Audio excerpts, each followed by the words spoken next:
안녕하세요. 전산회계 2급 제65회 기출문제 이론편 보겠습니다. 문제 1번입니다.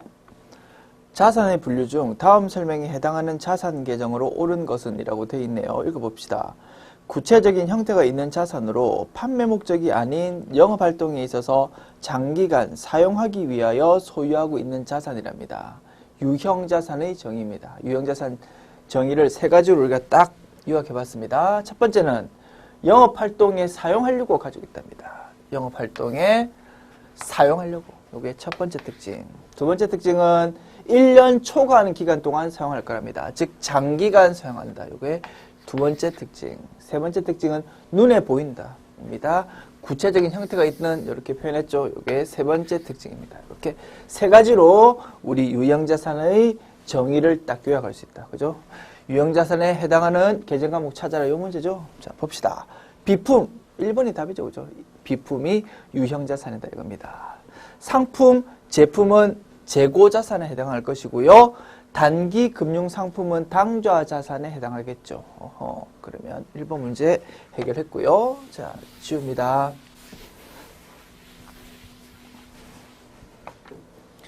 2번.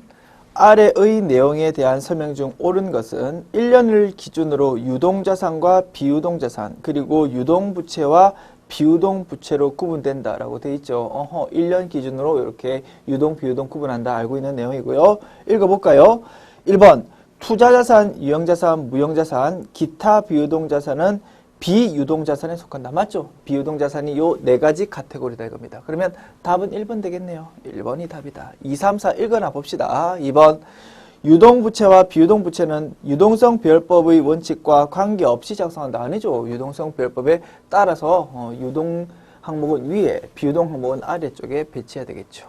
3번 건물, 차량 운반구, 비품, 기계장치 등은 유동자산에 속한다. 요것들은 유형자산에 해당하는 것들이죠. 유형자산은 비유동자산에 속하겠죠. 3번 틀렸죠.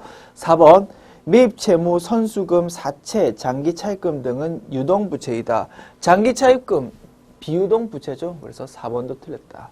사채라는 내용은요. 우리 전산회계 2급에서는 다루지 않는 부분인데요. 자, 한번 등장했으니까 참고로 드러나 보십시오. 사채는 이런 거랍니다. 차입금은 A라는 특정한 거래처나 은행에서 빌리는 것이죠. 누구한테 갚아야 된다는 거 알고 있습니다. 사채는요. 한 사람한테 빌리는 게 아니고 여러 불특정 다수한테 빌리고 싶답니다. 좀 큰 돈을 빌리고 싶은 거죠. 그러면 증권을 발행해가지고 뿌린다 이겁니다. 그러면 증권에다가 예를 들어서 100만 원 이렇게 적어놓으면 그 증권을 살면 100만 원 최소한 줘야 되겠죠. 그러면 지금 우리가 100만 원을 빌리는데 요 증권을 줄게. 이런 식으로 거래가 되는 거죠. 그러면 나중에 만기가 되면 그 증권을 가지고 오면 이제 원금을 우리가 갚아줘야 되겠죠. 그리고 그 증권 보유하는 기간 동안 따박따박 이자를 줘야 되겠죠. 그 증권 가지고 있는 사람한테. 그죠? 그 증권이 유가증권이라 이겁니다. 가치가 있는 증권. 그래서 유가증권을 우리 전산회계 2급에서는 사는 것만 배웠죠. 유가증권을 살 때 그 보유 목적에 따라서 계정 과목이 여러 개로 쪼개질 수 있는데 우리 전산회계 2급에서는 단기 투자 목적으로 사는 것만 다룬다. 그때 계정 과목 이름은 단기매매 증권이었다. 이렇게 배웠습니다. 그래서 단기매매 증권은 사실은 지분증권, 주식 같은 것도 있고요. 제가 방금 말씀드렸던 사채 같은 그런 증권도 있다 이겁니다. 그래서 회사가 발행한 사채를 회사채라고 부른다 이겁니다. 그래서 대표적인 채무증권의 예가 회사채다 이겁니다.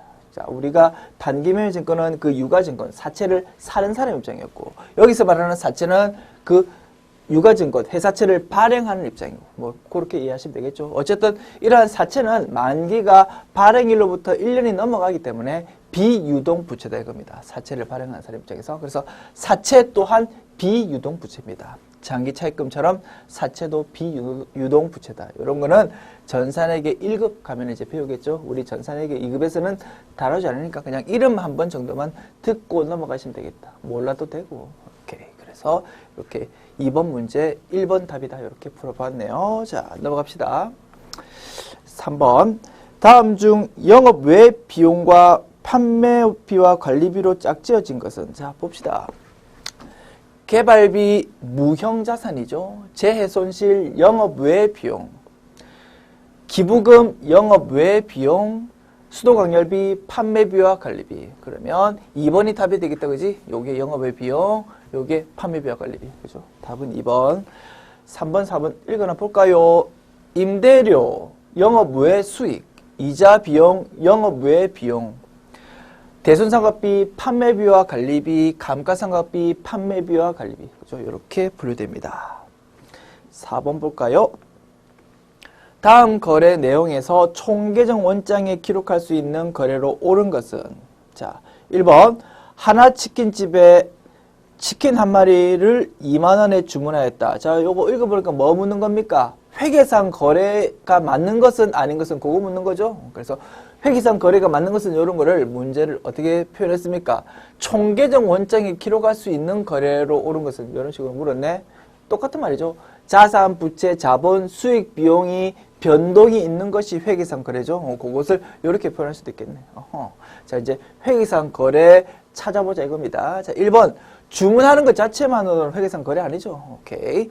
2번 세운 상가에서 냉장고를 100만 원에 구입하기로 계약했다. 계약하는 것 자체만으로도 아직까지 회계상 거래가 아니다 이겁니다. 3번 태풍으로 인하여 창고에 있는 상품 50만 원이 파손되었다. 요거 회계상 거래 맞죠? 일상생활에서는 이런 걸 거래라고 하지 않지만 우리 회계에서는 창고에 있는 상품이라는 요 자산이 없어졌죠. 그래서 자산의 감소가 대변에 기록되고 차변에 뭐 재해 손실이라는 비용이 기록되니까 회계상 거래 맞다 이겁니다. 그에 따라서 총계정 원장에 기록이 되겠죠.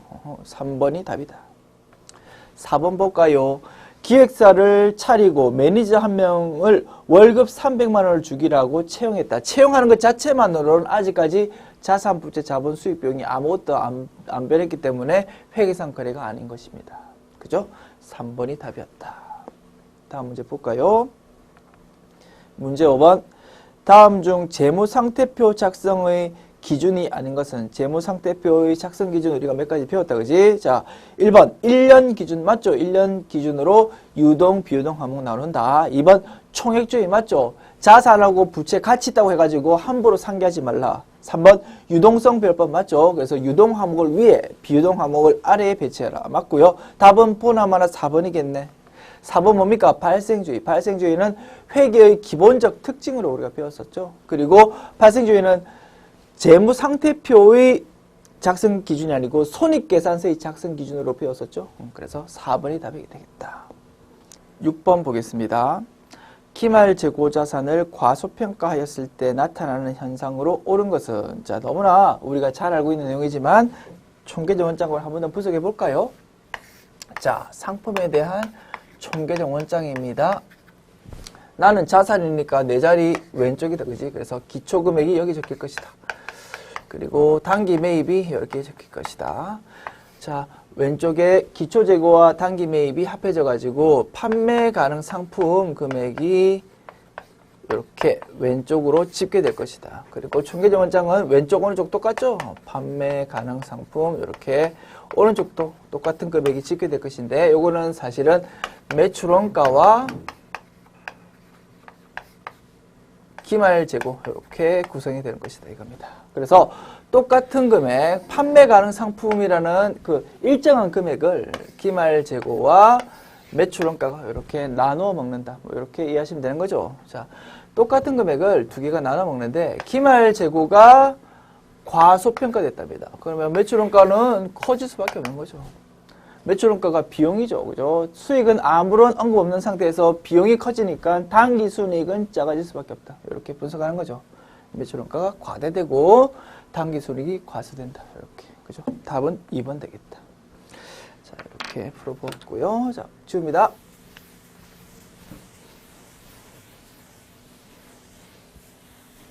자, 7번 볼까요? 다음 계정 과목 중 증가액이나 발생액이 차변에 나타나지 않는 것은? 자, 차변에 나타나면서 증가나 발생을 나타낸다. 뭡니까? 자산이나 비용이다 이겁니다. 오른쪽에 나타나면서 증가나 발생이다. 그러면 부채나 자본이나 수익이다.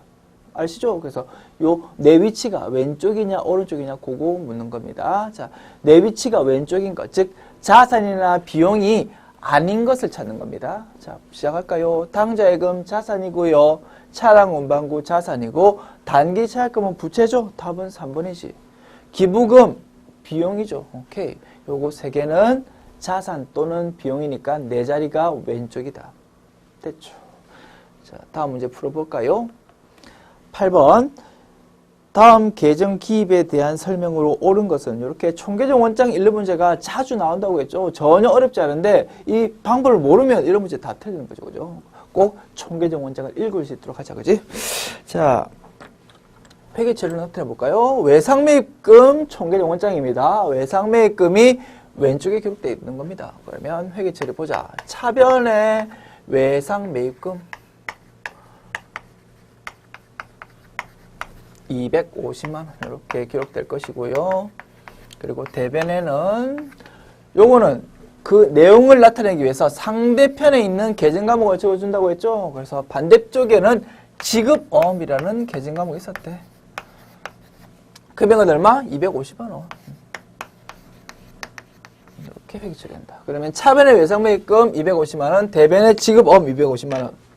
무슨 뜻입니까? 외상매입금이라는 부채가 대변에 원래 있었잖아. 이제 돈 줄 때가 된 거지. 그래서 외상매입금을 차변에 기록해가지고 부채의 감소 기록하고요. 이제 돈으로 줘야 되는데 지금 돈이 없나 봐. 그래서 미안해, 나중에 줄게, 언제 줄게라고 하면서 어음을 끊어줬다 이겁니다. 그러면 대변에 지급어음이라는 새로운 이름의 부채가 생기겠죠. 그래서 부채의 감소, 부채의 증가로 기록되는 회계처리다. 읽어볼까요? 그러면 1번 외상매입금 250만원을 약속어음으로 받다가 아니죠. 상품 250만원을 매입하고 현금으로 지급하다. 이건 뭐 전혀 아니고요. 3번 어음대금 250만원이 만기가 되어서 현금으로 지급하다. 이것도 아니죠. 4번 외상매입금 250만원을 약속어음을 발행해서 지급하다. 맞죠? 4번이 답이 되겠다. 이렇게 풀면 되겠습니다. 자, 주입니다. 자, 그래서 총계 원장에 대한 이렇게 읽는 문제가 자주 출제된다. 이렇게 보시면 되겠습니다. 자, 문제 9번요. 다음 자료에 의하여 매출 총이익을 계산하면 얼마인가? 자, 매출과 매입에 대한 자료들이 쭉 나와 있고 그 와중에 매출 환입 및 애누리, 매입 환출 및 애누리 이런 것도 쓸 게 있네. 자, 구해봅시다. 매출 총이익이라는 거는 결국은 매출액 빼기 매출원가 그거죠. 그래서 매출원가 먼저 구해봅시다. 매출원가는 상품의 총계정 원장으로 구할 수 있는 거죠. 자, 기초재고 네 자리 왼쪽이니까 기초재고 여기 적힙니다. 기초금액이 30만원. 그리고 단기 총매입액이 185만원. 185만원이죠. 5만원. 이렇게 적히고, 자, 매입 환출 및 애누리는 그 취득 원가의 차감 항목이죠. 그러면 이쪽에 기록하면 되겠죠. 22만원을 이렇게 기록하되 마이너스로 이렇게 기록하면 됩니다. 그죠? 그리고 기말 상품 재고액은 반대쪽에 적히겠죠. 기말은 40만원 이렇게 적으면 되겠다. 뭐 제목도 적을까요? 기말이라고. 기말 40만원 이렇게 적고요.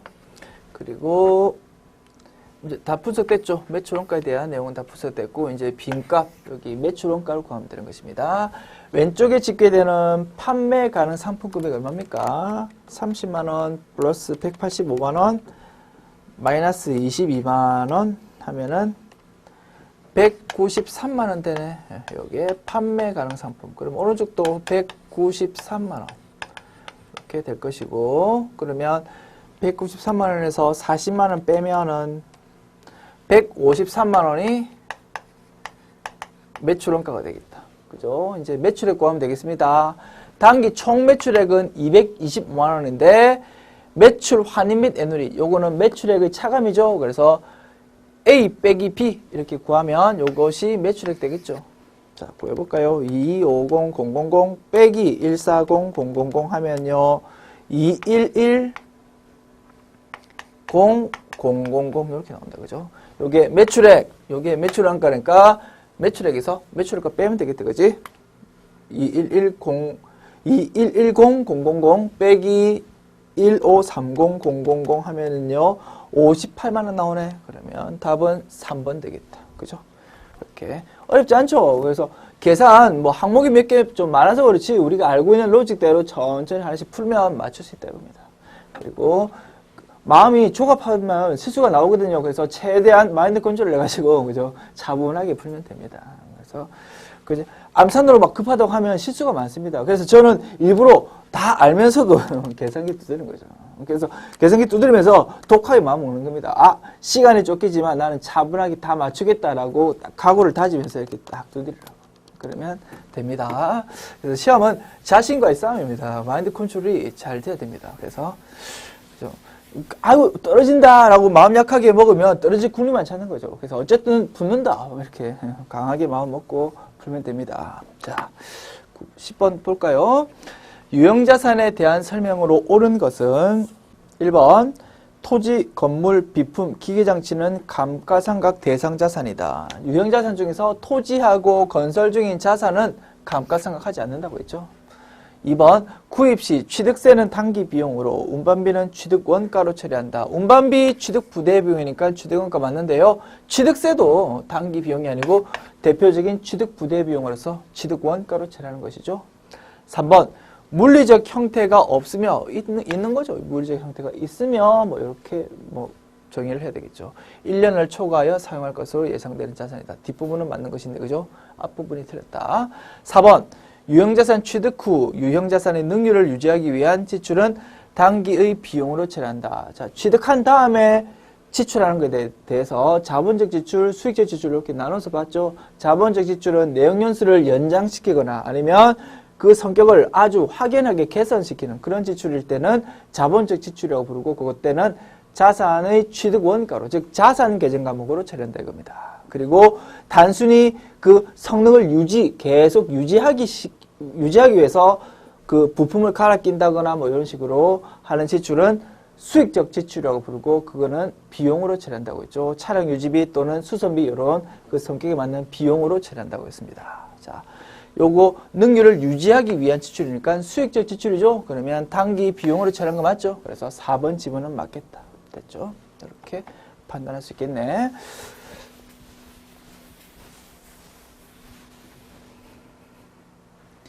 문제 11번 볼까요? 유동 부채만으로 짝지어진 것은 봅시다. 1번 가수금 맞고요. 받으러은 자산이죠. 예수금 맞고요. 지급업 맞습니다. 답은 2번이겠네요. 3, 4번 읽어볼까요? 선수금 맞고요. 장기차입금은 비유동 부채죠. 미수금 요거는 자산이죠. 외상매입금은 맞고 이렇게 확인할 수 있겠네요. 문제 12번 다음과 같은 결합관계로 이루어진 것은 차변의 부채의 감소, 대변의 자산의 감소, 거래 판례소의 결합관계 묻는 문제다. 그죠? 이런 문제는 거의 빠지지 않고 출제된다고 보시면 됩니다. 답은 어떻게 찾습니까? 차변, 대변, 회계처리를 찾는 것이죠. 자, 1번, 2번, 3번, 4번 회계처리 한번 해봅시다. 1번 국제구호단체에 30만 원을 현금으로 기부했답니다. 어떻게 처리합니까? 차변에 기부금 이렇게 처리하고 대변에 현금 이렇게 처리하죠. 자산의 감소 대변은 차변은 비용의 발생 이렇게 분석할 수 있겠죠. 2번 미지급금 30만 원을 현금으로 지급했답니다. 미지급금으로 남한테 줄 돈이 있거든. 대변에 그거 이제 줄 때가 돼가지고 차변 쪽에 기록된다 이겁니다. 차변 쪽에 미지급금 부채의 감소 그죠? 미지급금 대변에 뭘로 줬다고? 현금으로 줬다고. 대변에 현금. 그러면 부채의 감소, 자산의 감소. 맞죠? 그러면 원하는 답은 2번이네. 그죠? 자, 3번, 4번 계속 해볼까요? 3번. 사무실 임차보증금 200만 원을 보통 예금에서 지급했다. 어디서 건물을 우리가 빌렸습니다. 그러면 보증금 쪽으로 미리 돈 주죠. 그거를 임차보증금이라고 한다. 요거 나중에 임대차 계약 끝나면 돌려받겠죠. 그래서 우리 자산이다 이겁니다. 그래서 차변 쪽에 임차보증금 이렇게 적고 대변에 보통 예금을 줬다고요. 대변에 보통 예금 이렇게 적으면 되겠다. 보통 예금 주지만 슬퍼하지 말라 이거지. 나중에 돌려받을 거다 이거지. 그러면 자산의 증가, 자산의 감소 이렇게 표현할 수 있겠네요. 4번 거래처에 상품 매출하기로 계약하고 계약금 10만 원을 현금으로 받았답니다. 차변에 현금 들어왔겠죠. 얼마. 그러나 너무 좋아하지 말라고 나중에 받을 돈을 미리 받았을 뿐이다 이겁니다. 그러면 나중에 받을 돈이 좀 작아지는 꼴이 되죠. 부채다 이거지. 대변에 선수금 이렇게 기록합니다. 자산의 증가, 부채의 증가 그렇게 표현할 수 있겠죠. 오케이. 이렇게 회계 처리해보면 거래 판례소 결합관계 분석 가능하다. 문제 13번 볼까요? 다음 계정 기입에서 단기 소모품 미사용분의 금액은 무엇일까? 이것도 총계정원장 문제다. 그죠? 이것만 봐도 딱 알겠는데, 그지? 뭡니까? 요거지 뭐. 소모품으로 기말에 소모품이라는 자산으로 대체되는 부분이 미사용분 아닙니까? 그죠? 그래서 답은 50만 원. 이렇게 바로 찾을 수 있겠네. 3번. 그리고 이제 요 총계정원장을 한번 분계로 한번 해설을 해보면요. 이렇습니다. 4월 1일 날 요 총계정원장 내용을 어떻게 분계로 표현할 수 있습니까? 자, 소모품비라는 계정 과목이 차변쪽에 기록되는 거죠. 소모품비가 70만 원. 그리고 대변에 현금 70만 원 이렇게 기록되는 것입니다. 70만 원 주고 소모품 샀다 이겁니다. 그런데 살 때 그 부분을 전부 다 비용으로 처리했었다 이거지. 그랬는데 12월 31일에 보니까 70만 원치 산 것 중에서 50만 원이 남았대. 그러면 내년에 쓸 수 있으니까 자산으로 남겨놔야 되겠죠. 그래서 비용이 지금 너무 많이 차변적으로 기록되어 있으니까 요거를 조금 줄여주고, 즉 대변 쪽에 소모품비를 적어가지고 비용을 좀 줄이고요. 얼마? 50만 원 좀 줄이고 그 부분은 내년에 쓸 수 있으니까 자산으로 좀 기록해 놓자 이겁니다. 자산 이름은 소모품 됐습니까? 이렇게 기록해 놓는다. 그에 따라서 차변에 70만 원 기록됐다가 50만 원만큼 감소했으니까 20만 원만 결국은 손익계산서상 소모품비라는 비용으로 기록되게 되겠다. 그리고 손익계산서상 비용으로 기록되려면 기말에 손익이라는 임시계정 과목으로 이렇게 대체되는 것이죠. 이렇게 나타나 있다. 됐습니다. 문제 14번요. 다음 중 상품 매입액에서 차감하는 계정 과목이 아닌 것은 상품 매입액에서 차감하는 것, 매입 할인, 매입 환출, 매입 애누리 그죠? 세 가지였다. 매입 운임은 뭡니까? 취득 부대 비용이니까 상품의 그 매입액, 즉 상품 취득 원가에서 플러스 돼야 되는 부분이죠. 그래서 4번이 답이 되겠다. 문제 15번요. 다음 중 경영 성과에 영향을 미치는 거래는 이렇게 물었네요. 즉 수익 또는 비용이 있는 거래를 찾아봐라 이겁니다. 분개해보면 되겠죠. 1, 2, 3, 4 분개해봅시다. 1번 거래처로부터 외상 매입금에 대한 채무를 면제받았답니다. 외상 매입금에는 부채가 대변이 있는데 요거 이제 돈 줄 때가 돼가지고 차변에 적어서 감소시킨다 이겁니다. 차변에 외상 매입금이라는 부채를 적어줌으로써 부채의 감소를 기록한다. 외상 매입금. 자, 이제 돈으로 줘야 되는데 저쪽에서 갚지 말래요. 좋지 뭐 기분 그죠? 그때 어떤 계정 과목이 씁니까? 채무 면제 이익이지 뭐. 채무 면제 이익. 영업 외 수익이다, 그지? 그래서 수익이 나타났다. 그러면 1번이 답이 되겠네. 그죠? 수익 또는 비용이 나오는 분계를 찾으면 되는 거니까 답은 1번. 2번 볼까요? 외상 매입금을 약속어음을 발행하여 지급했답니다. 아까 한번 등장했던 거래죠. 그래서 바로 써봅시다. 차변에 외상 매입금이라는 부채의 감소를 기록하고요. 대변에는 지급어음이라는 부채의 증가, 새로운 이름의 부채가 생기는 거죠. 지급어음. 이렇게 대변에 기록한다. 부채의 감소, 부채의 증가니까 수익 또는 비용이 발생 안 하죠. 3번. 대여금을 회수하여 기업주 개인이 사용했답니다. 대여금이라는 자산이 있었는데 이제 요거 돈 받을 때가 돼가지고 없애준답니다. 대변에 대여금 이렇게 기록하고요. 자산의 감소죠. 자산의 감소를 대변에 기록하고 이제 현금이나 보통 예금 같은 걸로 받아야 되겠죠? 자산의 증가가 이루어질 것이다.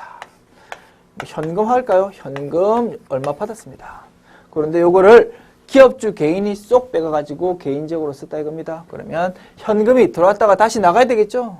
대변에 현금 자산의 감소가 다시 기록된다. 그리고 차변에 뭐 기록합니까?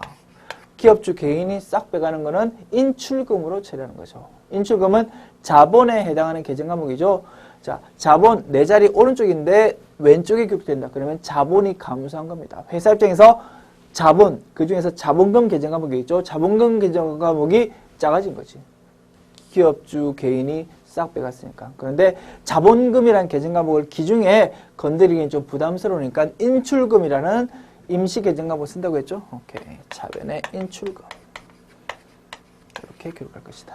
현금은 들어오자마자 나가버렸으니까 굳이 기록할 필요 없겠죠. 그래서 차변의 인출금, 대변의 대여금 이렇게 요약할 수 있겠네. 차변의 인출금, 자본의 감소, 대변의 대여금, 자산의 감소 이렇게 분석됩니다. 수익 또는 비용 안 나오죠. 4번 마지막 볼까요? 기업주 개인의 차입금을 기업이 대신 지급했답니다. 자, 회사 입장에서는 차입금 갚으려면 돈 나가는 거죠. 대변에 현금 또는 보통 예금 나간다. 그냥 현금이라고 볼까요? 현금이라는 자산이 빠져나간다. 자산의 감소가 대변에 기록되고요. 요 차입금은 회사의 차입금 아니죠. 회사의 부채 전혀 관계없다. 그냥 기업주 개인이 돈 빼가가지고 자기 차입금 돈으로 갚았다 이겁니다.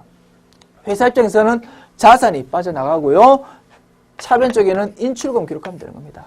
회사 입장에서 자본금이 줄어들어 버린 거지. 그죠? 그래서 차변에 인출금 이렇게 기록하는 것이지. 그죠? 그러면 차변에 자본의 감소, 대변에 자산의 감소 이렇게 기록되는 거래다.